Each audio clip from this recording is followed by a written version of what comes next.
We must acknowledge, one, ongoing scientific data from the CDC shows a steady decrease in deaths in the USA each and every week, as you can see on their chart. Number two, these mandates are coming from numbers of cases, but we should be looking at the numbers of deaths instead, which are now extremely minimal compared to March 2020. Number three, the most recent weekly count was posted on August 28, 2021, at 1,106 new deaths from the previous week nationwide. As the CDC's own chart shows, it keeps declining. Number four, just last week, there were only 7 people in the Albany ICU that have tested positive for COVID-19 with underlying health conditions, and 6 out of 7 of those were people that were vaccinated. And we do not hear this on the news. In other recent news, number 5, in Albany, we had approximately 100 new cases, but only 1 death last week. That means barely 1% of the people in Albany who tested positive from COVID-19 in recent weeks have died. Yes, sad, yes, but hardly one would call the Black Plague from the 14th century Europe. Number 6, since this board puts on so much faith in the CDC, you all must acknowledge the data found on this site that only 385 children under the age of 18 have died from COVID in the US since March 2020, as the CDC chart shows. And that's only 385 out of the 600,000. Why are we punishing our kids the most when they are the least at risk? Please think about that for a moment. Number 9, research shows that the Delta variant is 7 times less deadly than the original variant. I promise you this. I'll just summarize. I just implore you to please listen to us and bring our concerns to the governor's office and the New York Department of Education. We've all spent a lot of hours, as you can see. We do all this research. We go past what we see on the TV. We question things. We are parents. I'm not going to keep my head in the sand anymore. I have a 5-year-old daughter who's so excited to come to kindergarten, and she's terrified to put a mask on. And I hate putting it on her. I don't want to homeschool her. I want to bring her to this school. So I'm just asking you, please listen to all parents, whether they are for masks or not. We can all come together and compromise. If we can go to a restaurant and take our mask off at the table, and I can go to my office and take my mask off at my desk or in a meeting room, why can't my daughter take it off in the classroom? Why? Thankful that you guys are listening to us and hearing us out, and I appreciate it. Thank you very much. Okay, thank you. Thank you for your time. Would someone else like to approach the podium?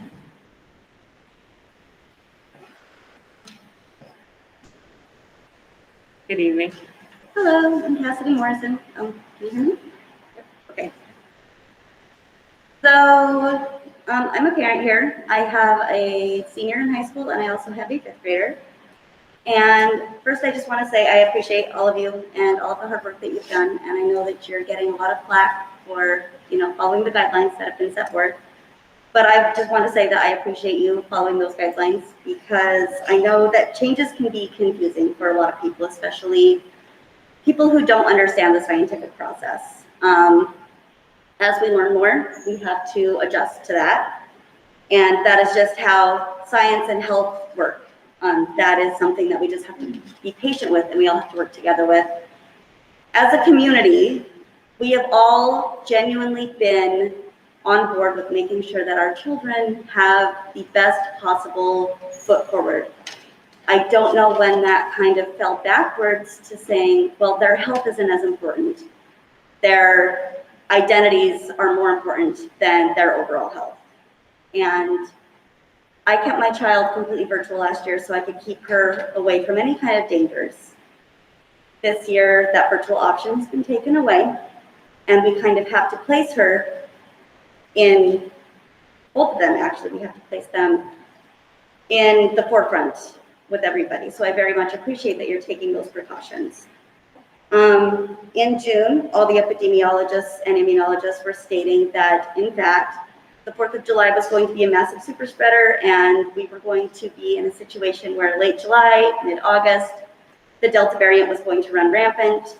And at that same time, they were lifting mask mandates, and everybody was kind of just like, oh, okay, well, we're gonna go about our business and kind of do what we will. And sure enough, here we are, where the Delta variant is running rampant. So we're in a position now where the Delta variant, which is more detrimental to children, and they're in a more vulnerable position, and we're taking less precautions, and that's very concerning to me. I just wanted to say, generally, the standard parent who does not have a knowledge of the scientific process doesn't have the best knowledge to make these decisions, which is why we have these people who have these degrees, who have the scientific background to say we need to have these standards set forth until we know what's going on, until we can make a solid decision, and then maybe even change it along the way. They are there making these decisions for the best interest of the public. So I appreciate you following that. I hope you continue to follow that, especially with this virtual option being gone, because I would like to ensure that my child is not put in a situation where her asthma is going to be, in her classroom where she catches this Delta variant and she's hospitalized.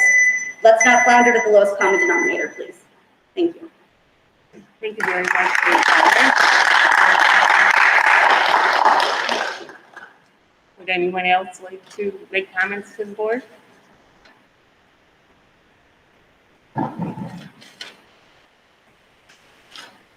Good evening. Good evening. Matabergeron. I'm a parent in the district, 2 children. I want to thank you for everything that you're doing. This is not an easy job. Point blank, I fully support you following the guidelines. If anything if this pandemic has taught us anything,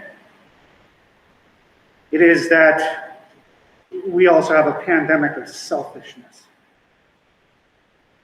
Society needs to run as a society, and that is for the common good.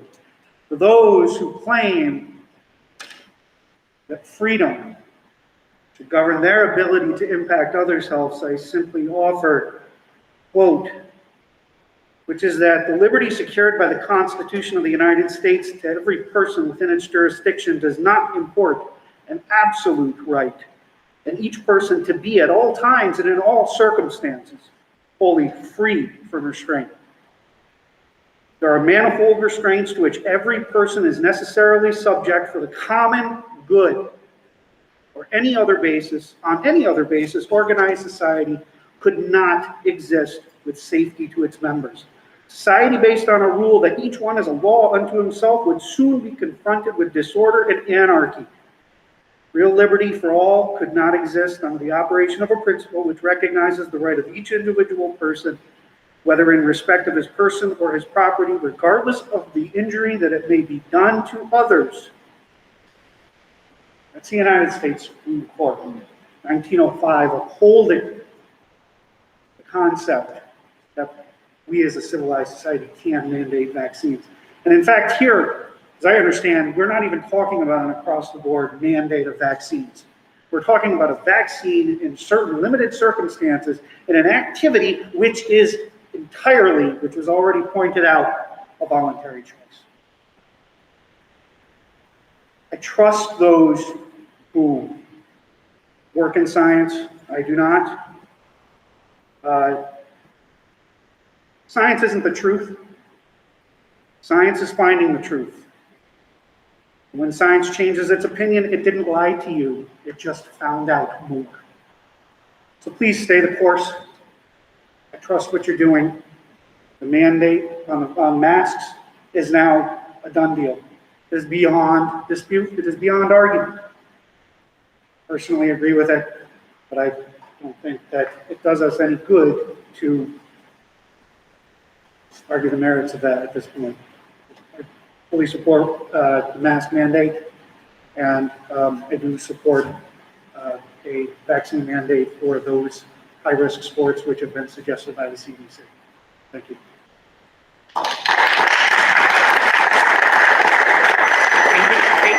Perfect time. Thank you for your comments.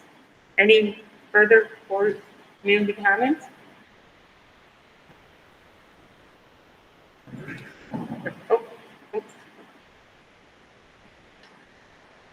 Good evening. How are you? Bob Hazen. Thank you.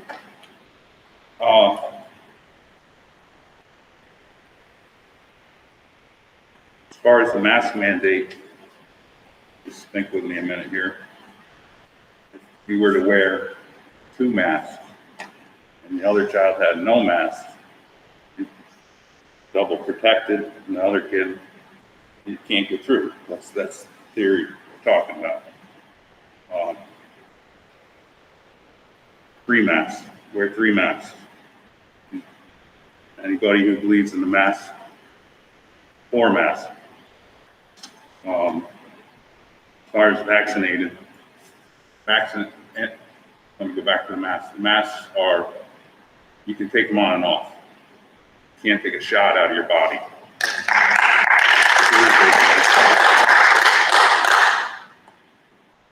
And the people who want to get vaccinated, okay, you're vaccinated, you're protected.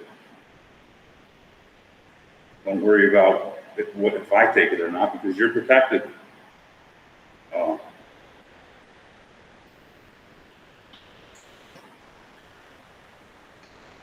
I did read something the other day, and I can't quote on what it was, but 77% of new cases are people who've gotten vaccinated.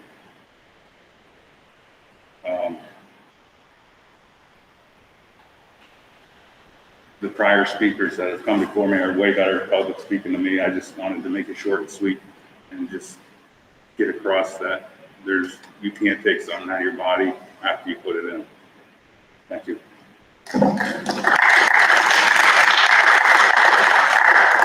Thank you for your comments. And the gentleman back here with, yes.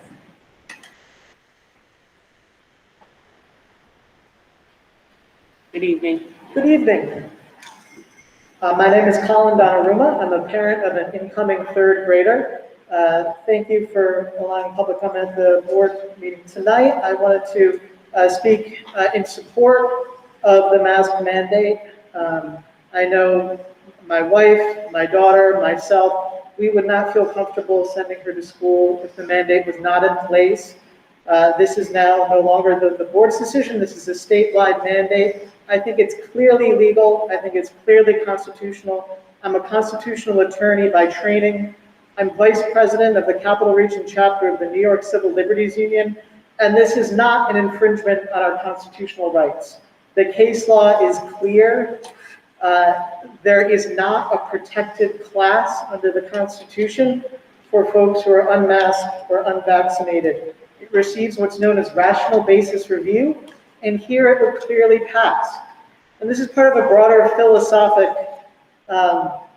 position, which I think is relevant here, that I don't believe this is an infringement on our freedom that is unjust. I think this is about collective responsibility. It's about public health. I think there's a clear consensus that masks are needed.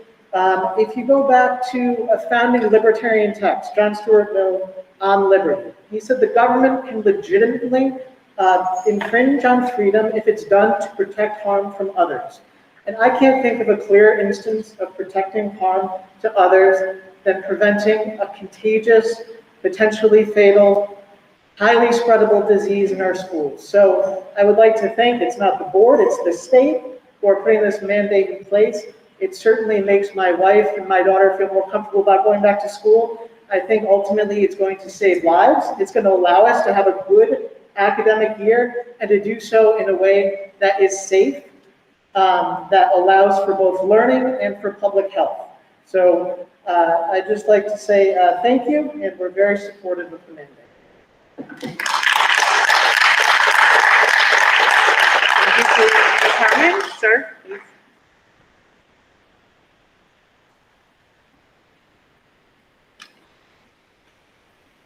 Good evening. Good evening. I'm Dan Schamberg. I'd like to thank each of you here.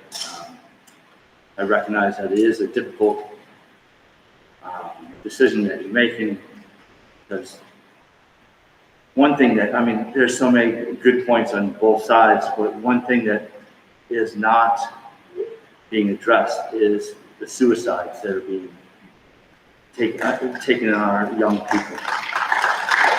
They're losing their identity. These are causing people to hide behind their identity. These things are preventing them to really, I don't know with you, when I look at somebody, I need to see their mouth. I need to see them to be able to hear what they say, see their expression on their face, to be able to, these block all that. And there have been so many teen suicides because of this whole pandemic. And it's just amazing how we can continue. We need to go with the science. But you have to see that masks are not as scientific as possible. They're not the best thing. They don't protect as much as they say, and it kills the psyche of many, many children. There's kids that have never seen their teacher's face. That's sad. That's all I gotta say. Just recognize that teens are really being wrecked by this, and young people are being wrecked by this. Thank you. Thank you for your comments. Any additional comments from the community?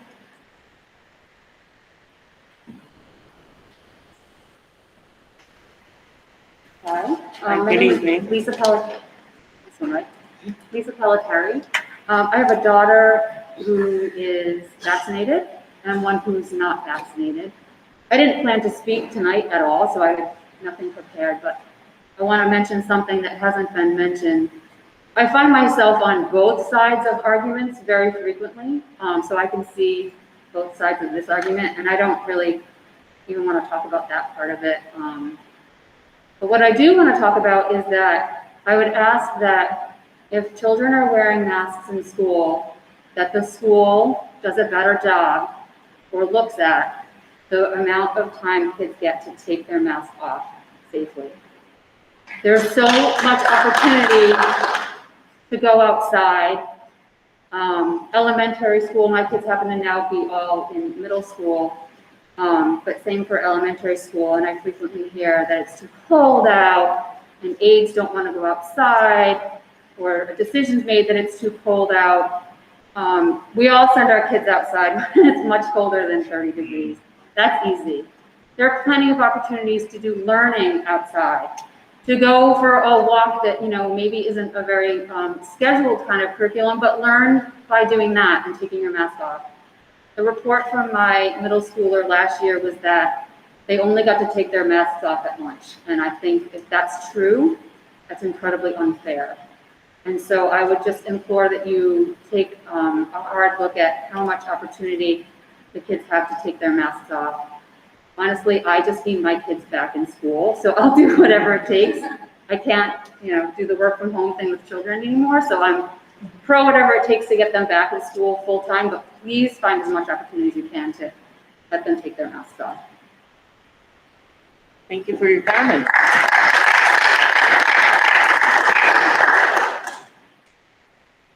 Any further comments?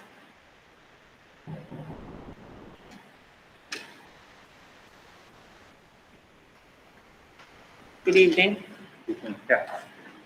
Hi, my name's Pete Michaels, and I also wasn't really planning on coming up and talking, but one of the things, my wife and I have been in the district since kindergarten, and one of the things that we've always recognized is how involved and truly concerned and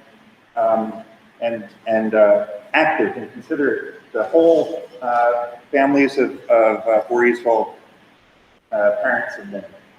And this meeting is certainly representative of that. I know that there is a lot of emotion and opinions on both sides of the debate, but I do know we share a lot of common ground. We share concern for our kids, and we share the concern for the teachers, that they're protected and that they have an experience, fortunately this year, that can be in person, that can be also safe and socially enriching. And I definitely appreciate the values that on each aspect we need to be protected, but we also have to have as enriching a school environment as we possibly can.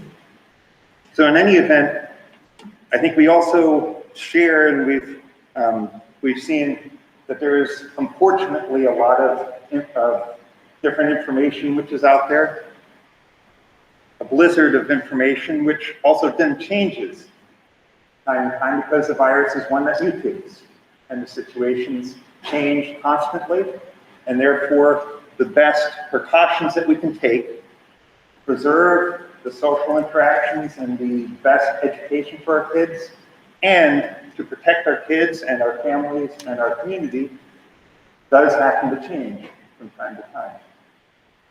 Right now, the COVID variant which is present, we've basically eliminated the early variants, the alpha variants, beta. However, 98% is the Delta variant, which is very new and has different characteristics than COVID originally. So the main reason I decided to come up and make comments is I'm one of the scientists who's done research on the vaccines as well as on various treatments for COVID disease. I definitely understand the challenges in looking at vaccines, one that was developed as rapidly and with as much effort as COVID vaccines are. Fortunately, we have in this tools, including classic vaccines based on more traditional methods, as well as cleaner vaccines based on mRNA. And I recognize that most people feel very uncomfortable with these different technologies. So what I wanted to offer, again, is that we're going to continue to have to make decisions based upon the changing nature of the pandemic and on changing information that comes out as more and more scientific information, medical information is shared. And so as a community, I feel very confident that as suggested, we can continue to have these conversations, continue to monitor the right precautions that we need to take to give our children as enriching a school activity or a school experience as possible. And thanks for the time. Thank you for your comment.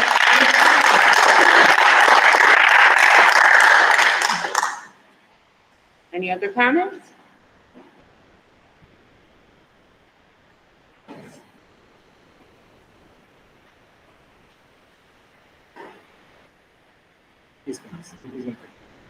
Oh, yeah, I thought so. I was like, wait a minute. I started working. Hi, everyone. Good evening. Melissa Usher. I actually wasn't going to speak tonight because, I've been in the last 2 meetings and I think you all know that I'm pro-parent choice at this point.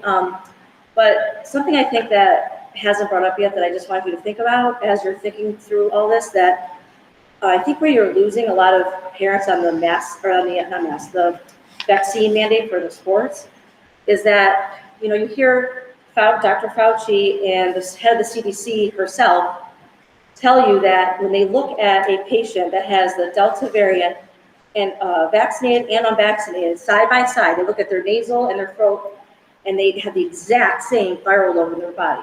And the people who are vaccinated can spread this just as much as an unvaccinated person. So I think where you're losing a lot of parents in this mandate is that if a kid playing a football can get COVID from a vaccinated person as easily as an unvaccinated, why mandate it? So I think when you're talking logic and reasoning, that you lose a lot of people with that. Then the two people that you're following the CDC, and the CDC themselves says that's where you're kind of losing people. So I urge you to look at those videos and hear that come out. Don't take it from me. Hear Dr. Fauci and the head of the CDC herself tell you that. And I don't have children who are in the age group to get vaccinated. But I know that at some point that fight's going to come down to me. And I just wanted to say that I think that it should be a parent's choice, because this vaccine isn't like the measles, mumps, rubella that our kids have been vaccinated against forever. They don't get that, but you can still get COVID when you're vaccinated. So to me, that's not worth it, not knowing enough about it yet, like Alicia Hazen said. So I just wanted to kind of bring that point up, that we have these two big figures saying these things about you're just as likely to get it with unvaccinated, why mandate it? That doesn't make any sense.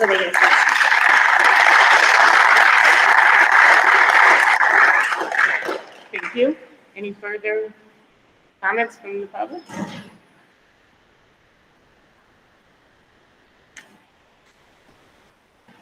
Good evening. Good evening. My name is Gary Hebert. I have two children in the district. I just want to ask, who is mandating the vaccines for the children to play sports? Is this a school thing? Is it a county thing? Is it a state thing? Mr. McCree, when we're done with this is comment section, so we're just listening to comment. Okay. He will be addressing his whole plan as part of our next That's all I have. presentation. Thank you. Okay, you're welcome. Thank you for the question. Any other comments?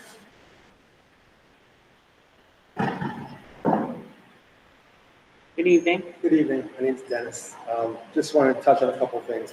As sad as it is, if everyone goes home and looks at the CDC chart, and you will see only 385 kids under the age of 18. I'm sorry, sir. Could you speak in mic? Sure. As sad as it is that 385 children have died, everyone could see this on the CDC chart for themselves. And what's all the craziness about? We got to have some common sense here when we're trying to mask our kids for something that's such a small risk to them. Also want to say that some people, understandably feel that other people are being selfish, but I think that goes both ways. A parent concerned about getting sick, so they want the kids to wear masks, which ends up causing them to breathe unhealthy air and all the other negative things, could be seen as being selfish as well, as a parent being considered selfish for not wanting their kids to wear a mask. It could be considered the same on either side.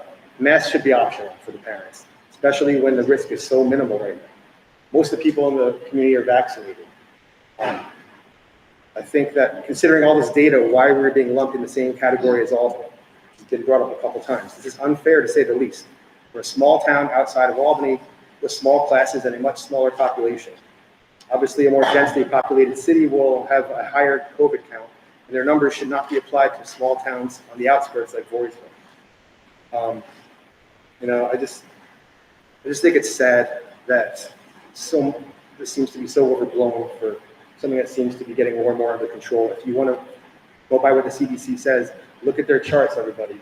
The death rate is going down. You shouldn't be counting cases, right? Just please hear us. That's all I have to say. Thank you. Any further comments? Okay, before we move on, I'm sorry. Please. Approach the podium. Good evening.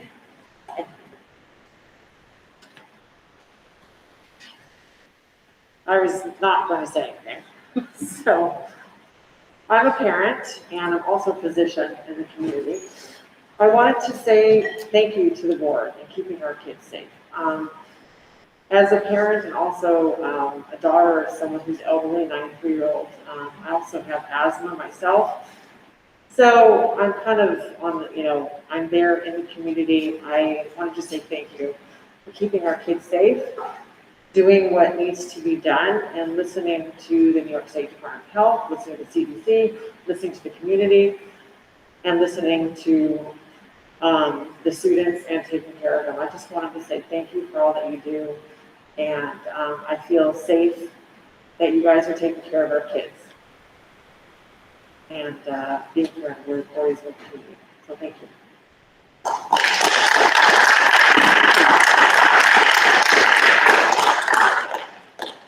Any other comments? Okay. Okay. So before we move on, we've heard several different comments, and I just want to take a moment to thank all of you here for being so respectful and listening to each other without any discourse. So thank you. Okay, so next we will move on to our superintendent, Mr. McCree's report. And this is his draft report, just to clarify, because I know there were comments before and people who don't usually come to our board meetings. Ms. McCree will be presenting this to the board members. where we will ask him questions. The resolution you saw at the end, people said the decision, the board will vote on resolution, and this will either pass or remain in the draft. So next we will move on to Mr. McCree, our superintendent's discussion to the board regarding his recommendations for reopening. Thank you. Thank you. So before I begin, I want to say a couple things regarding what you said, and then I actually want to talk about things not this before I then go into it quickly. One, I want to thank everyone here because I was deeply impressed that everyone clapped for everybody, and it was a safe and welcoming environment. So thank you to our community. It really was very nice to see that. So thank you. As Mrs. Monahan stated, you are going to see the document here. I am computering it at the moment because as we have a discussion, if the board would want to make a change or recommendation to change something, I'm updating that document, not the one that's here. I can't do that. Sorry, I'm not that good. And so whatever we make the decision on, that will be the one that they approve tonight, not the current draft that is up above. So along with that, I would just want to state. So before I begin with the COVID and the other aspects, I do want to state a few very specific things. One, we are opening. I mean, it's happening. And, you know, our teachers are coming back on Wednesday. It's exciting. You know, we have opening day. We have a lot of fun things planned. Our staff are working in. And then next week, we're here. And beyond all of the different things that are going on, I think we have to take away some of the positives. And the positives are, we're back. We're back every day. We're trying to make this work for our students and our community. And, you know, we're giving a sense of normalcy to the best of our abilities. And I think that's something that's being missed sometimes because we're talking about all these other things. But we have to sometimes look at the positives when we're always talking about the negatives. The positives are our kids are coming back to our school. Our teachers are back in our classrooms. If you had a chance to go to the elementary school today, it looks like an elementary school. I mean, the classrooms are set up and they're there. You know, we've done the work to make this happen. And I know the fears are there of our community. And I gotta tell you, I have 4 kids in the district. They've been here since COVID. My youngest was in kindergarten when this all happened in March. They're nervous too, but you know, I tell them every day, I go, what are you happy for? Happy to go back. You know, I think sometimes we have to take a step back and just remember that. So with that being said, I also want to talk about our newest program in our district, and that's pre-K. We got 28 applicants for pre-K. So that's huge. That's more than we actually expected to get. So we are going to now go through that, and we are going to begin the lottery this week. But we're ecstatic at the amount of people that were interested in the program. So that's going to start October 1st, given everything that we've been able to do. But we're very excited that we got 28 slots. I was not expecting that much. So really exciting that we're able to get that kind of turnout. And how many, refresh my mind, Frank, how many? We can fit 18. 18? So, yeah, they can do 18, fully funded, no cost to the family and community, 18 slots. Thank you. As serendipity. So Historically, how many have we been having? So we've never had pre-K. So that, I think that's the biggest issue. The biggest thing is we've never offered it here. It's always been funded by the community and by community members. You know, I think a large amount of our students do go to pre-Ks or they go to independent care centers, but I don't have the data to say how many were actually there.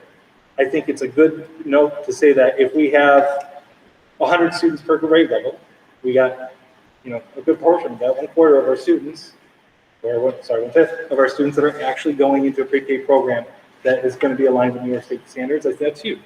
So, you know, I'm excited to see how this program pans out and how it works, but this is a step in the right direction. And if you remember, just a few months ago, this was landed on our plates and saying, here, make it happen.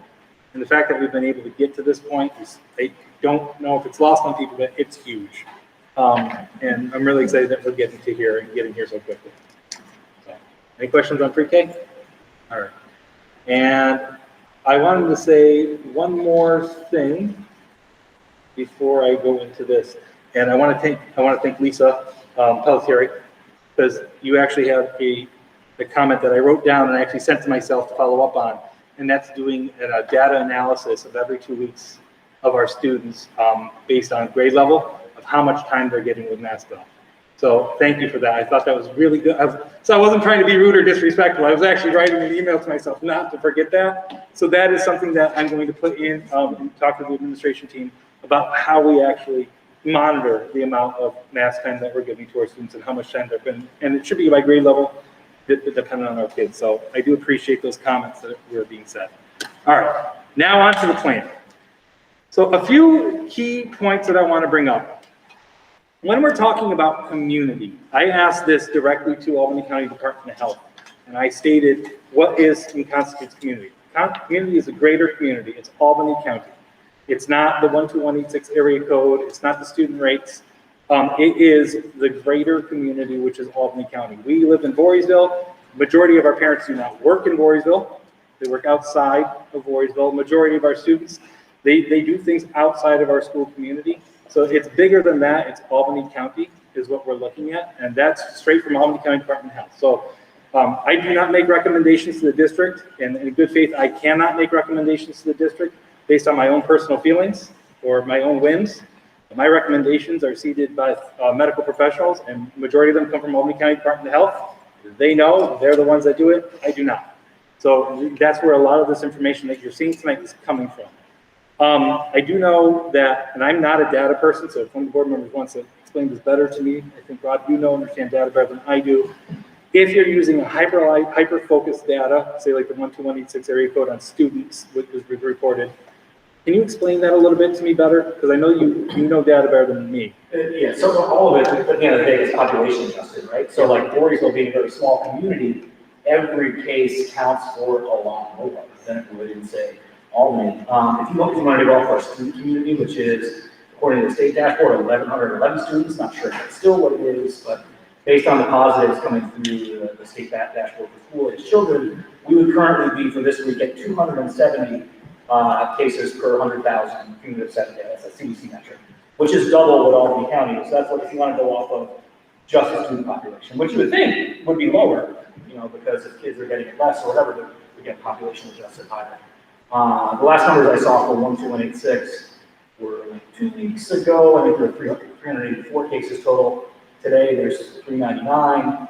So over the past 2 weeks, average of 113 cases per 100,000, 78 cumulative. Again, over that 100 case threshold for the high community transmission for. So even if you did look at it at us at the zip code level, we're still high. But to your point, Frank, I mean, that's not the only way you want to go. Unless everybody's staying inside that zip code and nobody's going outside that zip code, it's hard to make risk assessments based on just the zip code. And thank you, Rob. That makes a lot more sense, and I appreciate it.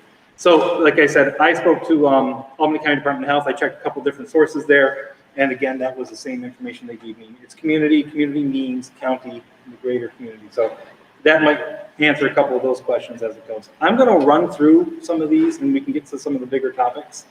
I do want to talk about random surveillance testing and pool testing. We're meeting with Dr. Whalen on Friday as superintendents. We do not know at this moment what Albany County do for testing for us. So it's kind of the unknown. This so close to school is a little nerve-wracking, but it's the unknown factor that we don't know here in Albany County. So hopefully by Friday, I'll have a better understanding of what can be given to us and support us in the testing requirements, and then, you know, help with those data points a little bit better. I will tell you that Binex right now, the Binex testing, as far as I'm aware, they are not doing Binex tests anymore. I think Binex is going out of business. Those are the tests that we currently have. I believe the tests that we have are the last of the tests that we have, and we're not getting any more rapid tests at this point. So I have roughly about 500. If the county doesn't help support that in a way or move forward, after I run through 500 tests, I don't have any more at this point. So hopefully by Friday, I'll have a better understanding, but I wanted to give the board kind of a glimpse into the fact that I have a very small pool of testing that I can do at the moment, and then after that point, it's going to be gone. But hopefully at the end, I'll have more by Friday, and I'll put it in my report to the board. We have currently right now substantial community transmission at 10% for unvaccinated student and staff and 20% for a high community transmission rate. So the goal would be to do 20% of our student population and staff population that are unvaccinated. That would again have to be parent and staff consent. We cannot test our individuals with that. What? Go ahead, Rob. Sorry, what time frame is that over? It's monthly. 20%. Yeah. That's what I would have put, but if the board would like to change that, or, oh, I'm sorry, weekly. Sorry, thank you. Oh, 20% weekly? Yeah, let me put that down. So that is weekly testing of 20%. Again, we're going to need some supports with that from Albany County.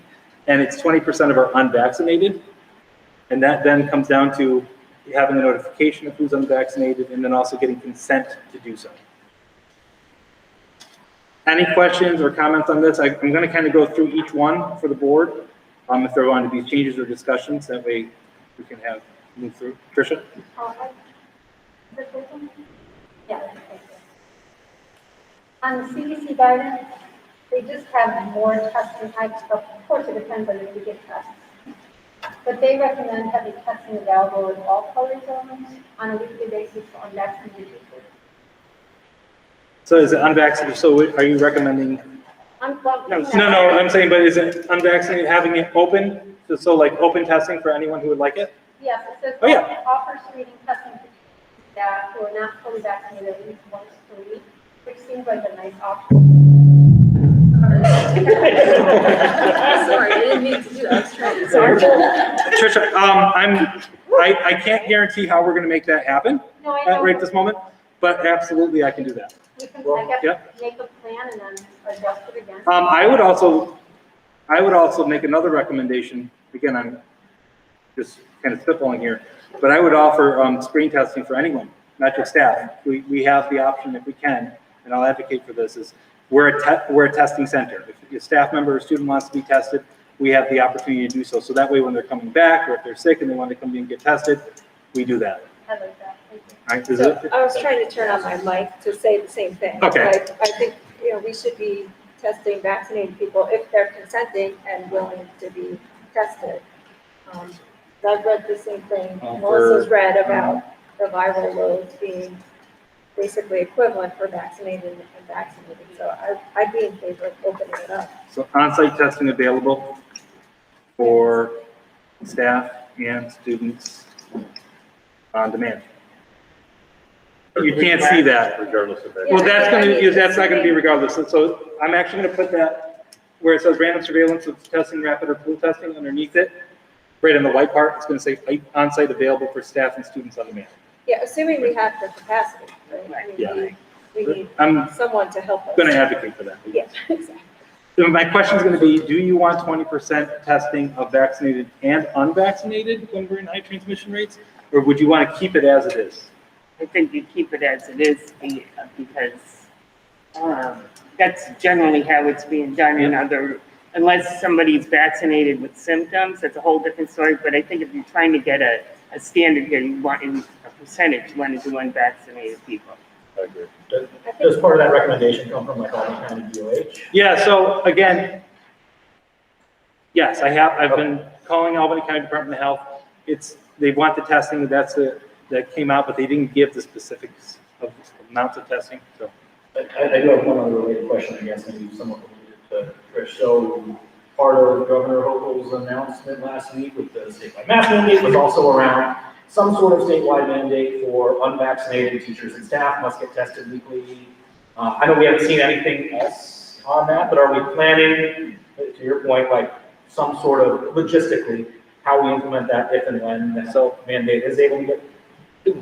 My rule of thumb is the proof's in the pudding and I don't do anything until I see it. That's right. So, honestly, I'm not touching that until I see what comes out.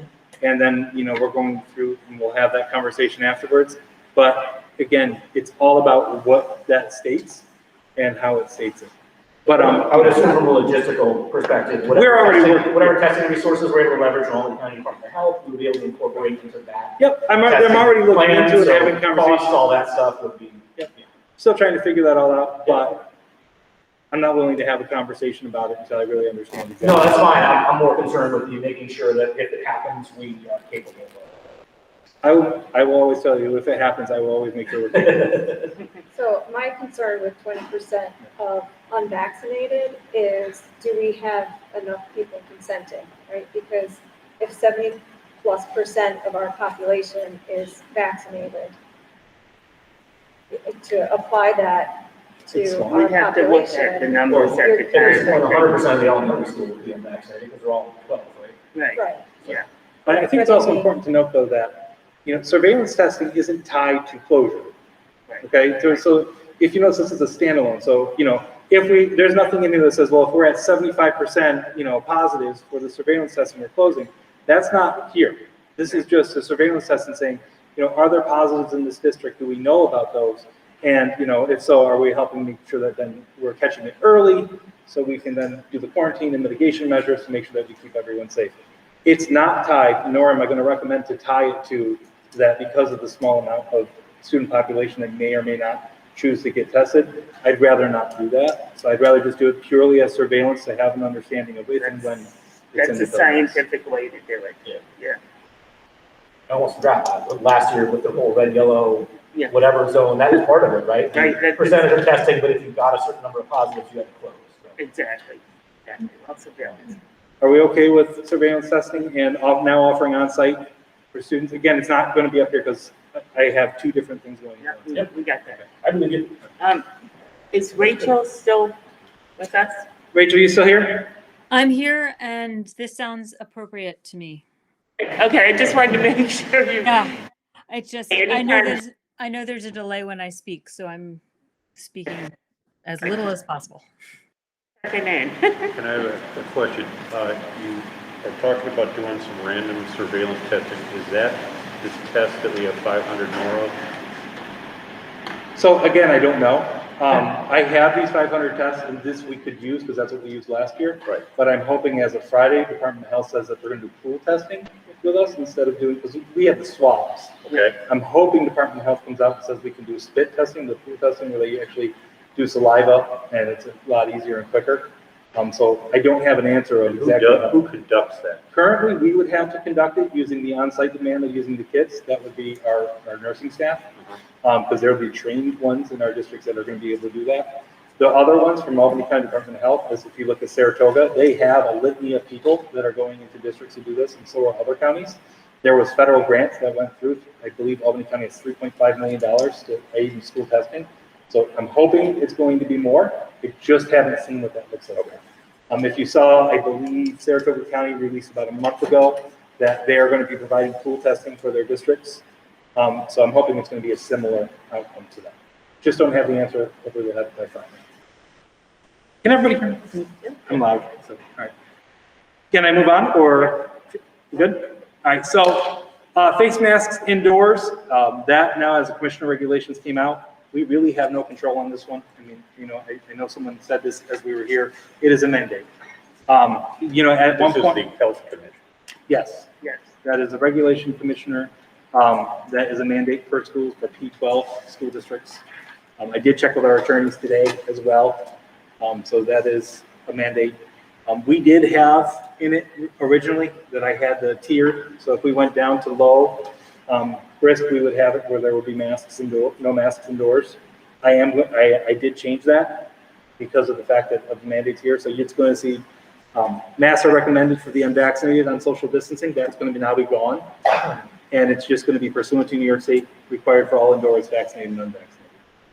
When I wrote this last week, and I gave it to you, that was before it came out on Friday. So I will be removing the rest of that, the top portion. So the way you have it stated though there is sort of an or.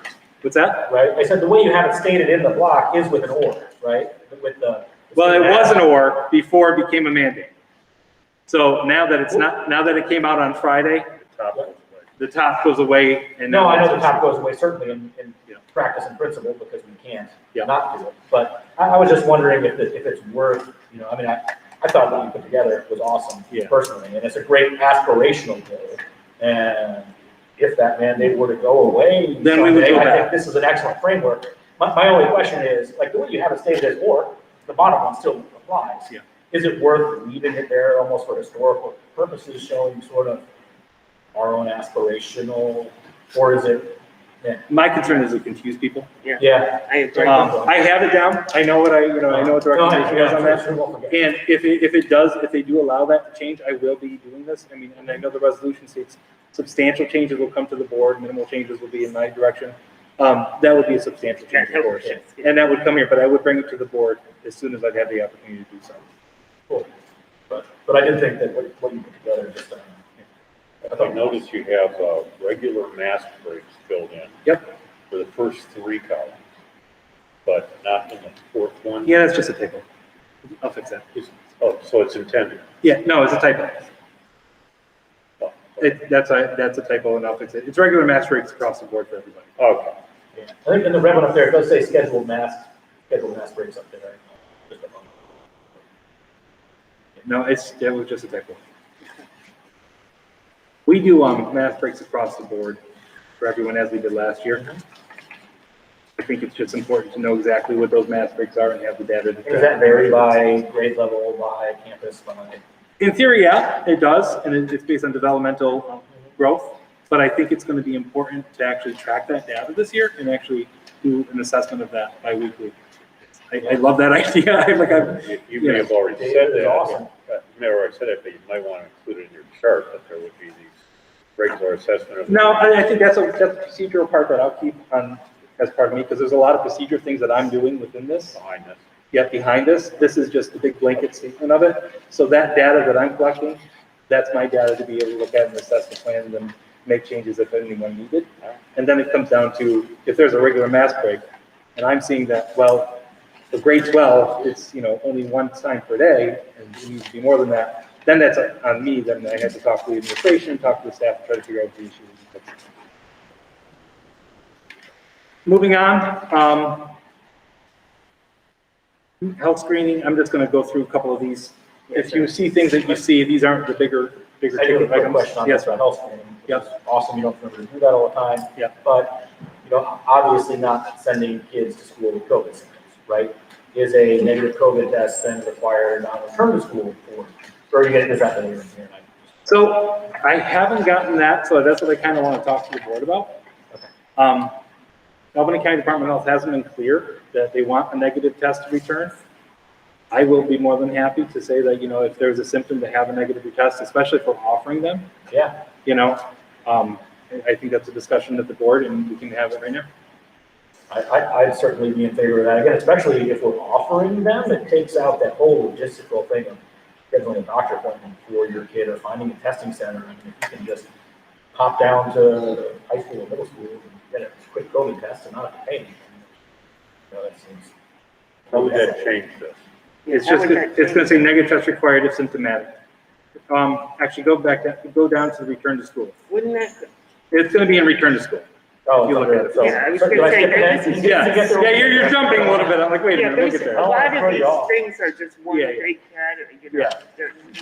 That's just a screening. I return per ACDOH protocol, return per ACDOH Oh, it just says protocol. per ACDOH protocol. Yes. which we don't have. Okay, exactly. Got two floors there. I'll fix that. Thank you, Tim. So I'll write return to P on number 10, return to school work protocols following illness, following illness or negative COVID test. I'll ask for a negative COVID test required return. So, But I'm going to ask what kind of negative COVID. yeah, that's a question. And are we potentially positive students coming to the school to get their test? There is ways that they've done this in the past where they do like a drive-by, student comes in, takes a test in the car, comes back, where they're not doing it, and it was safe for us to do that. Okay, so then it wouldn't be the student entering the building? Correct. We'd arrange a outdoors? Yep. Okay. Yeah, and probably especially if you're able to do the saliva test that Albany County's been talking about, right? Yeah. Right. And Albany Easy County is to get. also working with other places to be able to provide more testing. So it's going to be readily available for school community members, even outside the school, so it'll be everywhere. So number 10, I'll say return to school work protocols, negative COVID test required. I'm not going to stipulate what type of COVID test is that. I mean, right now, Albany has not said lab PCR or rapid. Yeah, you would, I mean, are we they would fine? never do all PCRs. Yeah. Are we fine with Usually the rat, but I wouldn't specify it until we know, yeah. There's no reason to. So that's why I wrote for ACDOH protocol. I'm sure they'll weigh Today's in. screen, and you're still at 4 and 5 up there, and I did have some questions about. Yeah. No, I know, Yeah, just get that's them. Right, so which ones do you want to go? Yeah, Rob's doing a lot of good one on me. So 4 and 5 questions? Now that we. You have two number 4s up there, actually. but- Yeah, on the one that I gave you, it does not. I would just make sure it's consistent with what you say for face masks indoors. It's a little different in 5, what you were saying for masking. Okay, well, let's look at that quick. Jess, can you go on the document tomorrow and just fix the numbers? Thank you. 4A and 4B right now. Yeah, just with Are you this. talking about the yellow, Yeah, it stipulates unvaccinated. Yeah, that, okay. Again, this was written Yeah, prior. no, I know. Yeah, so that's, yep, so I'll fix it. Just to clean it up, so Yep. it's consistent. Yeah, 3 foot distancing and masked. and that applies to the blue now too, right? Yeah. For the state? Yeah. Yeah. You have the same with, Actually, I'm just gonna take out the mask and just leave 3 foot distancing because Yeah, that's the good. mask is already there. Yep, Does that work? yep, and that's probably the same with the school visitors yeah, too. so so this you is know, the same Yeah. situation. Right? Perfect. Is there distancing applied to school visitors as well as the mask? Or It is that an says open question? 3 foot distance. No, I know here, I'm asking about the state. There has been no guidance on that, so I was recommending the same thing we do for our staff and students, we do for visitors.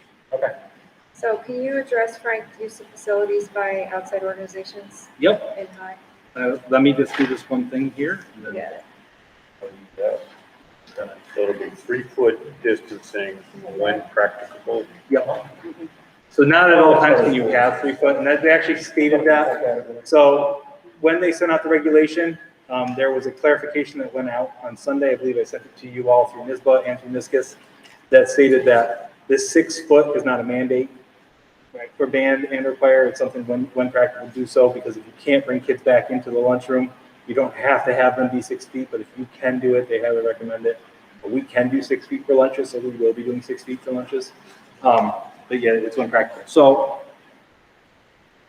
RGU said, In 6, use of facilities by outside organizations. Yes. So if we're high, no CYO basketball, no indoor soccer. so I haven't said that. So, and that's why I think the use of facilities, and that's why I said use of facilities by outside organizations will be limited, not removed. And I think that has to be a discussion with the facilities committee. One of my main kind of levels is, are there students in the building? If there's students in the building, then I'm not going to have another 100 people come into the building. If there's no students in the building and an outside organization wants to utilize our building and can make sure that the safety protocols are in place, I really am not against it.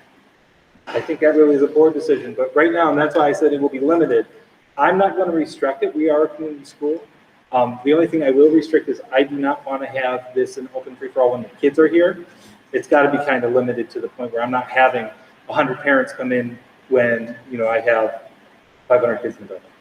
So does that apply to, I'm gonna make something up, let's say we're doing indoor track again, which we did at one point, I don't know. We're doing indoor track, and we're doing that, and also then CYO wants to come and do basketball while our kids are doing indoor track. That would be something that we'd have to look at and say, what is the risk factor then? How many people are we having coming in comparison? What I was trying to get at with that question is there's some fairly obvious occurrences of children in the school, which are during the school day, Right. where I'm sure it'd be crazy town for anybody to do so. I mean, well, maybe not, because actually maybe the sheriff would use the pool for, I don't know. But the one I'm getting at is evening use by our students, is that what you mean by? Yes. It would sort of conflict if Yeah. it was. I mean, my feeling is people are getting together, they're doing these things. If the organization can say to us, we're going to follow all safety guards and safety things to do, why not do it in a safe place in our district? I mean, that's my feeling of it. So I'm fine with doing CYO. There's got to be safety guards are put into it. I'd work with any organization that comes in to make sure that they're following through and, helping them make sure that they align to ACDOH standards.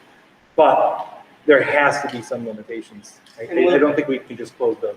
And you'll have a whole discussion on that with facilities? So every use of facilities that comes in from an outside organization goes to the facilities committee. Correct, that's what I And then we said. have that vetted out through them. So So you'll it's have- them, it's Put it in our your assistant hands. superintendent, Yeah. it's gonna be our hopefully new director of facilities. Yeah. So That's I will all go through those conversations. And we did start talking about things like continuing that sort of. Is it normal that outside groups would only be there outside of the school day? Not always, sometimes like if you have a dance recital going on, they might utilize the auditorium for a rehearsal or, but most times it's always outside. But we also have other events going on. So there's the National Honor Society happening and then there's another event. That has to be looked at. So I don't want to make a blanket statement saying no. You mentioned CYO. What does CIO bring in? Basketball? Basketball. Yes, And they're mostly our students. Is that considered a high-risk sport? It is. Would it be our expectation that those kids be vaccinated? That's going to be a conversation that we're going to have because, and I mentioned that to the board previously in one of my news and notes. Those kids are not going to be able to be vaccinated because the majority of those students are younger. So then we are going to have to look at the guidance that comes out. I'm talking about eligible. Yeah. But they're eligible to be vaccinated, and they want to use our facilities. Are we going to require that they be vaccinated to come in? It is an outside school organization. What would the board like to do? We need to think of that. I don't want to make that, that's a big decision. I'd like to hear, I didn't hear what Frank said. he said. That's What would you more- like to do? Oh. But I said, I'd like to think of that, that's a real big, Yeah. that's a big part of our Yeah. community. They're not connected to the school. They're using our facilities, they're renting our facilities, so therefore they're not affiliated with the school district. We're making our policies for our school. So the board would have to make a decision is, would our policies then lean over to that? So if we have no kids here, no one's here, and they're renting our facility. Would we feel comfortable in having them be here? Even though it's not the same way as what we do for our kids? Or not? So do we, to fulfill That's this why I wrote limited, visitor, and then we right, haven't we had a do not conversation. need to make that decision. We don't to have do to that use the draft facility. tonight, Yep. right? I think it deserves some good conversation first in facilities committee and how this would. That's what we did last year with how we decided to limit it. Yeah, Sort of that's kick how- that down. But last year, we With the didn't, basic framework. ACDOH did not recommend for high-risk sports students to be vaccinated. So that changes the Right. component to it. And, They said the policy CDC guidance.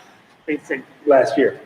No, this year also. This year, they. Yeah, but that meant to This be year, they're saying. vaccinated. For high-risk Last sports, year, they didn't say. high-risk sports vaccination. Last year, there was no vaccine available during the basketball season, though. But that puts a layer from what Tim is saying in comparison to what we did last year. Oh, understood, sorry. right, It is. I mean, at the risk of, I'm sort of wondering if we can focus on our own house at the moment and kick that one down the road. Only Yeah, because that's what I- CYO doesn't yeah. start until January, is that right? December, January? they start practice like. November? Even earlier, usually there's tryouts, But I don't this is have in a use of October. facility, so I do think October. my recommendation is going to be work on our house at the moment. Let's get this in order. And then at our next one, let's have a conversation and use of facilities and facilities committee and then move forward. Because we don't have our stuff figured out yet. Yes. And then I don't even have use of facilities yet, so let's just move And we forward. may be in a whole different world by November, December, Yeah. when it starts. It Exactly. should be great. True, but I just think we need to be mindful of the fact that that question is coming up, and ideally, we're gonna Sure. be consistent, because last year, for the programs that were allowed to use facilities, it was always, but you have to follow the Yep. school's protocols. Right. And indoor and outdoors is Yeah. a much different kind of component. But I agree, I think we should get our protocols established before we can tell outside people what to follow, so. Mhm. Or the minimum at this point in time, they just have to follow our protocol and we'll figure out that We'll figure out details as we go. Yep, good point. in case there's some rules that want to use it now. That aren't high risk sports. Right, right. Agreed. Okay. Can I move on to, not our 4-4s, but moving on? Whatever number. All right, so that was number 6, school visitors. I'm going to go back to quarantine. So if you click on this button up here, that's on there, you can see it. I'm actually just going to. Hand washing is pretty Yeah, self-explanatory. yeah, that's pretty simple. But if you go to quarantines, Albany County Department of Health sent a draft out regarding quarantines. Let me get that up real quick. I'm not going to go through it completely because really this is outside of us. Do we have this document that you? Yeah, I'm going, I'm in this actually, form? Okay. it's actually on the form. Oh, God. Sorry.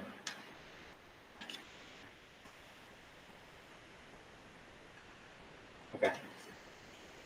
So this is in draft form at the moment from Albany County, but this right now is what they've given us. So they talk about, and this will go out to all of our community members and our families, and we'll release all this. So everybody's well aware of what the current guidelines are. So, for example, we're all students wearing masks with both the mouth, nose, determining, you should use it. And it basically gives you an understanding of if that child will be quarantined or not quarantined, if they're going to be quarantined and recommended, and then what some of the things that we have to do to help support that. These are great. Yeah, This is really nice. standard, yeah. This is on that document that the board has on a link. So, and again, it says classroom settings for adults, same idea, walks right through it. Again, this may change. I want to be very clear. This is ACDOH, this is not me. But it does help us have an understanding. That's a fantastic clarity. Isn't it? It really is. It's very, very nice. Yep. And it does So talk much about better it. than last year. Yeah, no, it's much clearer, much more concise. I think a very important thing that people need to understand is I do not quarantine students, right? The district does not get involved in that. We work with ACDOH and on their guidance. But this is actually very nice. That being said, as this is updated, once it's final and as it's updated, can we put this on our website? So it's parents going, can have we're it? already planning on so I'm already planning on doing a release. This is actually the best part, the transportation diagram. It shows you where the student would be sitting and who is positive and who would be quarantined, as long as they're wearing masks. If they're not wearing a mask on the bus, they're going to quarantine the whole bus. Yeah, so we definitely want that. So I'm having communication ready to send out to our communities. You'll have this on. We're also having it being a story on the website, so it's accessible to a reader. So if somebody wants to actually go on, say they're blind, they can go on and use a reader for this, because if you just do a PDF PowerPoint, they will not be able to understand it. But that's all getting prepared now, and will be up by the end of this week. I think it's important to note that this diagram has identified seat numbers, but we actually have children's names assigned to those seats, correct? Yep. Yeah. We know exactly who's in seat 3. Yes, so we have, I think that's a good point, thank you, Tim. We have assigned seats, and they're also taking attendance each day. So the bus drivers are kind of checking kids off. So we'll know 3 days ago who was on bus A, who was sitting in those seats. So we're trying to streamline the quarantine process, because when we first started quarantining, it literally took us, Joe's here. Joe, how long did it take us to do a classroom the first time? A weekend? Yeah, several days when we first started this. So we've gotten it down to a good 3 hours at this moment in time. Hopefully we'll get it quicker, but. No, that's perfect. Yeah. It's no it's black and white, no determination. So that's good, and that will be shared. Frank, I just had a question. On the first page where it says no mask breaks, is that, what if they're outdoors? That, it doesn't count. 'cause Doesn't it's count. indoors, Yeah, yeah. it doesn't count. It's just in. Because we'll go to that, on the plan that I'm giving to the board is, I do not currently have masks outdoors at all. So, on my plan, it doesn't have students who are participating in athletics, students outside, they are not masked, currently. I mean, if we were to see data coming through, and my recommendation would be, if we see data coming through and there's transmission outside due to certain things, then I would look back and say, all right, we need to change our policy on that. But at this point in time, I am not going to recommend outdoor masking. I said, Oh, Yep. oh, sorry, Rachel, I'm sorry. My daughter, she can call 3 o'clock. Ah, sorry. So my blocking's not counting. Sorry about that, everyone. Transportation, busing of sports. Yep. Are they gonna be in assigned seats or how? Yes. Okay. Joe, do you want to speak about that? And I assume no eating on buses, right? Yeah, yes, we don't eat on Which is buses. very good for practice, and these kids don't get to eat. So Yeah. I'm assuming they'll have some. Yeah, eating that time. question came through today, and I did answer that, but we are not having eating on buses. Joe, do you want to talk about that quickly? Cody. Yeah, That microphone doesn't work, Joe. we started last year, there's no eating or drinking possible. Interestingly enough, all of our games have been moved to 4:30 due to transportation issues. So that's going to give students the opportunity to eat prior to getting on the bus. Typically they're rushed and they have about 10 minutes to get on the bus. So one problem kind of helped us out with another issue. Thanks, Jeff. That actually worked. Oh, all right. Other questions before I move on? Frank, it does have for recess the 3 feet away or no mask. Or what's number 14 on the document I'm looking at? Can we wait until I get there? Yeah, we're Oh, going. okay. Okay. Yep. Next couple look like they're pretty self-explanatory, but go ahead, Frank. Yeah, Yep. no, being home when sick, we already stated that, you know, it's all staff and students should stay home when they have signs of infectious illness. And we put already up there that they gotta have a negative COVID test when they come back. So cleaning disinfection, that's pretty easy. We are going to increase it, so when we're high transmission rates, we're going to have them, you know, cleaning high-touch materials more. So let's say like it's the fax room and there is a sewing machine in there and the kids are using it. When we're at a high transmission rate, we're gonna be wiping them down every time. If we're at low, we're not gonna be wiping them down every single time a kid comes in the room. That's just an example of it. You know, this is the idea behind tiered, you know, and having an understanding behind that. Moving on to cafeteria. So Frank, Yes. before we move on, I'll just say on the staying home when sick, and I asked this question before. Yeah. I, for one, would like for there to be some form of virtual option so that people actually stay home when they're sick and don't have to be concerned about their Yep. kids missing school. I know. that So was the principals are working on that right now with their teams. We're looking at a tutoring program currently. So that is an option where, you know, instead of streaming in and out doing that, we're actually looking at 1 hour tutoring or 2 hour tutoring on secondary, where if the kid isn't here, student isn't here, then the teacher would meet with them, the paid tutor teacher from the district, and they would be able to do that and have that time afterwards with the student virtually. How feasible? Oh, I was just going to ask, how feasible would it be to get some more owls for classrooms where kids are quarantined? So yeah, the goal was not to stream in classrooms. So, and that was kind of one of the ideas is, you know, streaming into classrooms and doing that. The teachers aren't set or prepared to have Google Documents and Google Slides ready and all this different stuff. So the child's just going to be sitting there, really not having interaction with the teacher. The tutoring program is what we currently do for our students who have long-term illnesses. So this is what we do for kids who aren't in school for 10 days at a time already. So it's the same idea. The only difference is that we'd be doing it virtually with them. So it's a one-on-one tutor. Teachers get the materials. It's already been shown to work, and it's been proven to work for our students who are on long-term illnesses. So that's why we're looking at doing that tutoring program. Our goal would be to get some subs on staff as well, but again, staffing is really tight right now. Any school district they're all looking still. So if we were able to have staffing during the day and still be able to do that, we would. But right now we're looking at after-school tutoring programs. But we are trying to make sure that we have something for our people who are in quarantine. thank you. Can I move on or more? All right, so cafeteria, I have down 6 foot social distancing while eating. That is the one thing in substantial and high rates. When we're down to low and moderate, it is 3 foot. I saw some districts had 3 foot across the board. You know, and I have NA for when it's down to low. If the board would like to have that change or, you know, have a conversation about it, this is what we had at this point. Was that not part of the state directive? So the state directive is not a mandate as it is with the masks. That was one clarification that came out. Oh, so yeah, that was not. That clarification came out later. So these Wasn't that clarification though, if you can't do 6 feet because you can't do it, it's okay not to do it? It's just purely optional?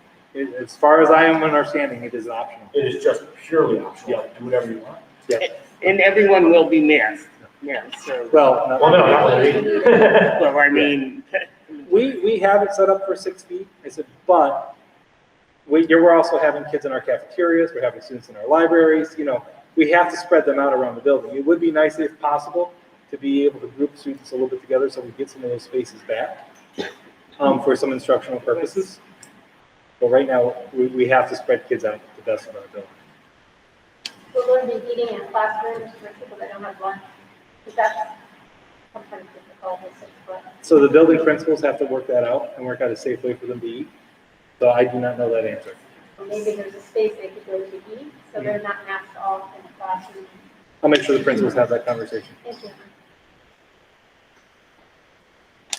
I'm not being rude, you know this, No, I have to email that's- myself, otherwise I No, don't, I will forget. I'm trying to follow this. You're saying there's an option now where people can go outside to eat? Yep. Yep. Okay. Sometimes high school kids don't get a lunch period because they're taking too many Well, electives. high schoolers. And so often they're eating like in a class. Yeah. Or It they're, doesn't work very well, and that's what we're trying to do. or if a No. student is taking CTE program. Right. So prime example, my son does not have a lunch next year because the way the CTE comes back. So he has to have an alternate location to be able to eat as he comes back, and then we'll do it. But there are some students, I'm assuming at the high school level, that actually go off campus or, Oh, we have a closed campus, so no, they don't. okay, so they go outside? Yep, we have outside They eating can eat areas. outside on a picnic Yeah, table, we have picnic tables and lawn back of chairs. your car. Not back of your car. Not that. No, we have chairs and tables. And actually, we have more thanks to the Voorheesville Community School Foundation. So we have a lot of picnic tables and lawn chairs. If you look at the back, it's really nice. Last year was one of the best things that came out of COVID is that we had kids and staff outside almost all the time. So that was really fun. So Frank, on the moderate and substantial and high, Yep. we are being more restrictive than we need to be for cafeteria, right? And Yeah, what that's- does CDC say on this? 6 feet Okay. for the high. And, you know, I'm also looking at it for quarantine purposes. If you're 6 feet in mask, 6 feet in lunchings, and you're not symptomatic, they're not going to quarantine you for a long period of time.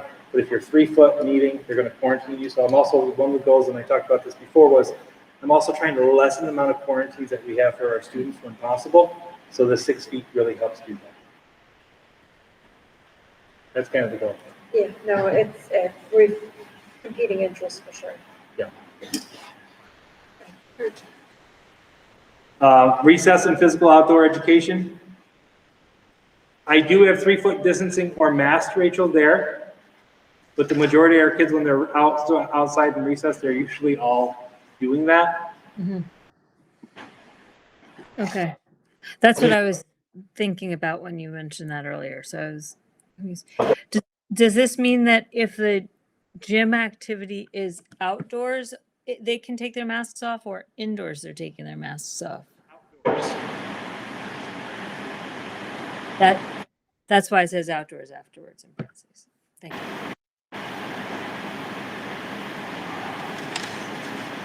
Yeah, I would just hope that we plan the activities such that we can do the 3 feet and don't have to. They are, and Joe and I talked about this. The majority of all the activities that are being planned are 3 feet, correct, Joe? Yes. So, and I think it's important to note, this is broad spectrum policy, right? And we're like an hour already talking about it. I could sit here for another 24 hours with you going over each little specific aspect of what that looks like and the funding that goes behind it, what they're doing. But again, we're looking at broad pictures. So this is what we're trying to do, and then we're just trying to then plan accordingly to make sure that we meet these needs. So high-risk sports, outdoors and indoors. I know this is a hot button topic, and it's come up. I want to talk about where that recommendation came from. I know we couldn't meet last week. We couldn't get a quorum at that point. But I do want to state that looked at Albany County Department of Health. That guidance stated, and also so the CD, but I'm looking Albany County, Dr. Whalen. It said high-risk sports, if they're being played, they should be canceled, virtual, or for vaccinated individuals only. I really had a hard time with, as a school official, recommending to the board something opposite of what Albany County Department of Health has informed me.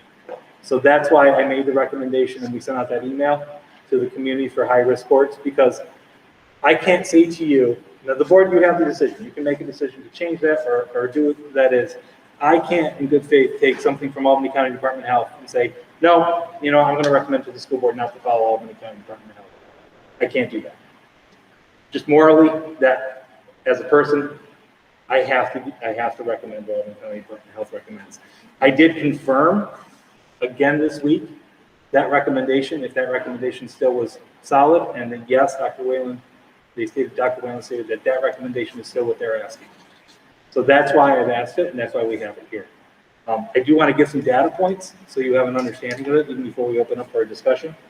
So for cheer right now, we have 13 individuals signed up for junior and varsity together. That's a lot less than usual. Joe stated, what is it usually, like 44, Joe? Yeah, So 13, we have 6 individuals who have submitted proof of this. And I would like, before I even do this, if we do keep the vaccination thing, I would like to extend the date until Friday for individuals to either get proof that they have the first shot or are getting, have a scheduled appointment. But I didn't want to forget that.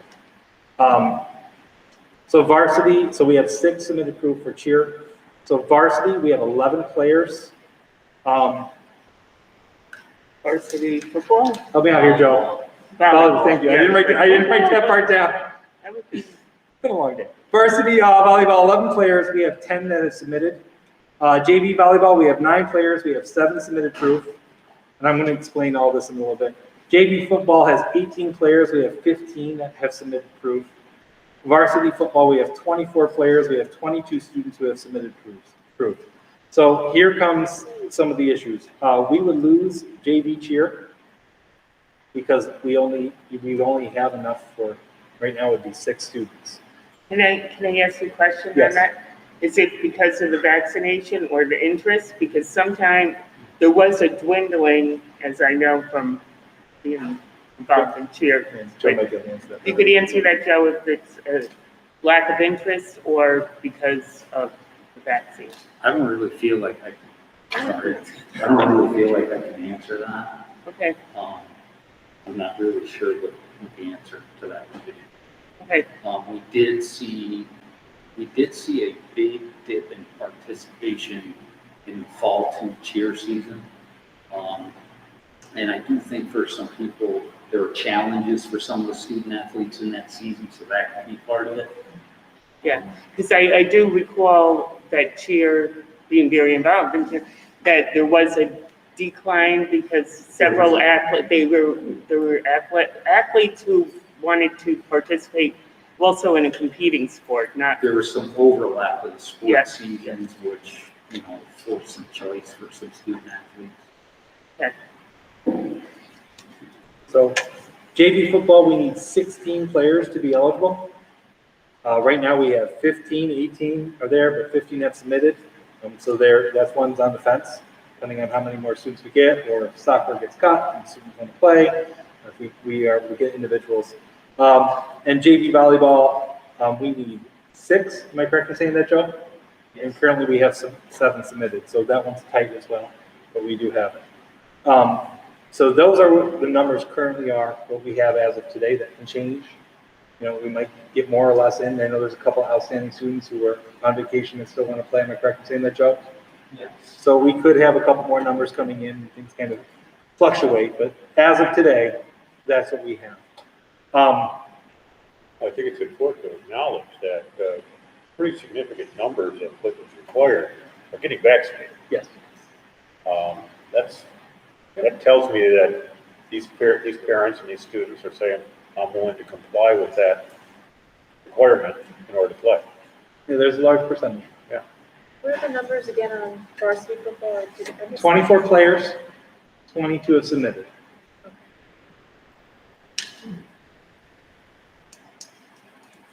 And then JV. Rachel? Could you repeat the numbers for cheer? Yeah, it's 13 altogether signed up.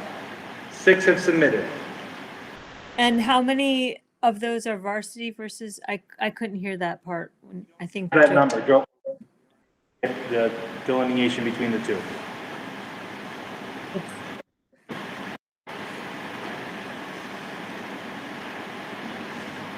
Okay.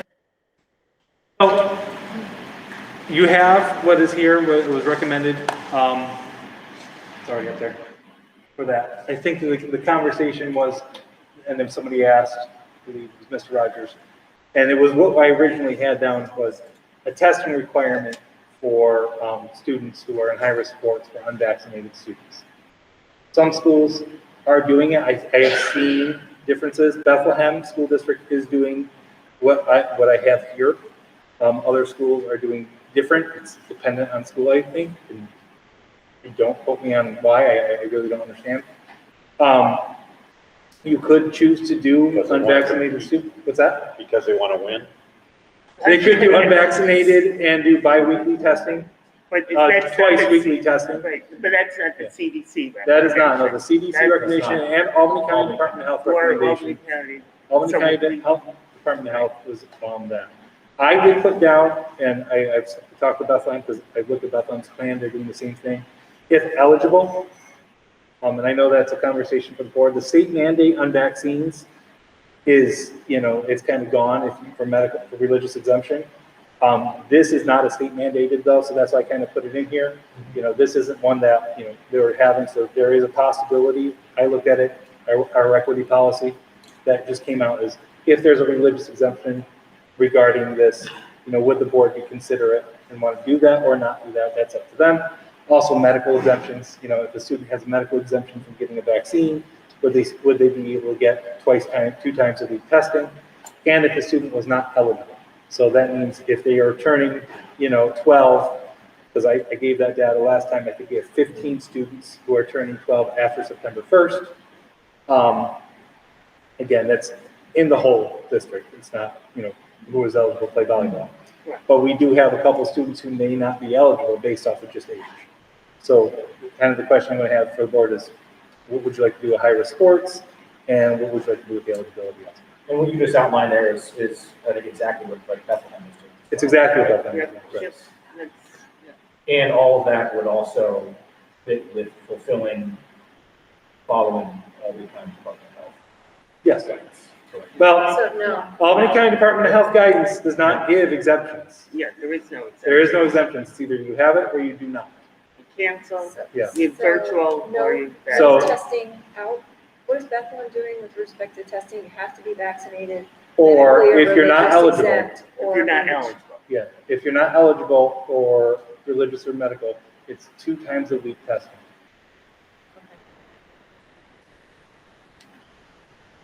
But they are having, there's not a unvaccinated by choice. They don't have that wiggle. Yeah, that's not. I can start, I feel more comfortable following the guidance and not cutting myself out. That's my opinion. I'm sorry, I would feel more comfortable following the guidance as written and not having unvaccinated 12-year-olds playing a high-risk sport and we're in a high-transmission situation. so take out the if Apologetic, eligible. but we're trying to keep school open and keep kids safe. So that's my opinion. Indoors or both? High risk. High risk, outdoors and indoors. Yeah. So that's bullet that says, If not eligible. if not eligible. You would take that out. I just want to follow guidance. I don't want to create our own.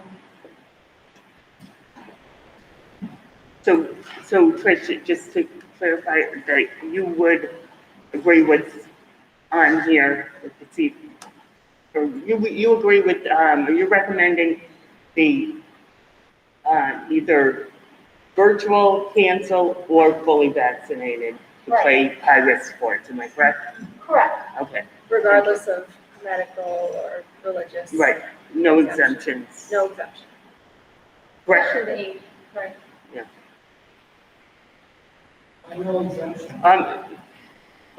The board, Mr. Rogers, we'll discuss this, and if you have follow-up questions, you can, I said, the board is discussing this now. If you have follow-up questions, you can ask them after by email, okay? Thank you. Also, it's difficult to hear Mr. Macri. Oh, you can't hear him? Okay, Very little. okay. Wow, okay, Thank usually you. I'm told I'm too loud. All right, thank you. Thank you.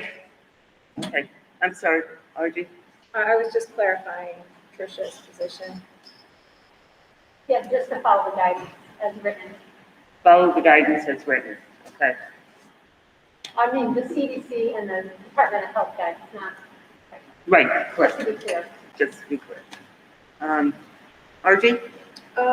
I'm torn. I mean, I will say I feel very lucky that we can have, the discourse that we had here in a very respectful way and get so many different opinions out on the table. I feel for, the people, and Alicia, you're so compelling, who, really want their kids to be able to play. At the same time, I look at it and say, I'm not a doctor and I don't really know, and I don't think any of us really know. We're making the best decisions we think we can. But I think we put a lot of time and effort into our equity policy, which, recognizes protected classes, including, religious. We could have medically exempt students. I think I did my own research, and that's very rare. And usually you're only going to be medically exempt if you've had a reaction to the vaccine. So that's a really narrow category. This is very. It's a very narrow category.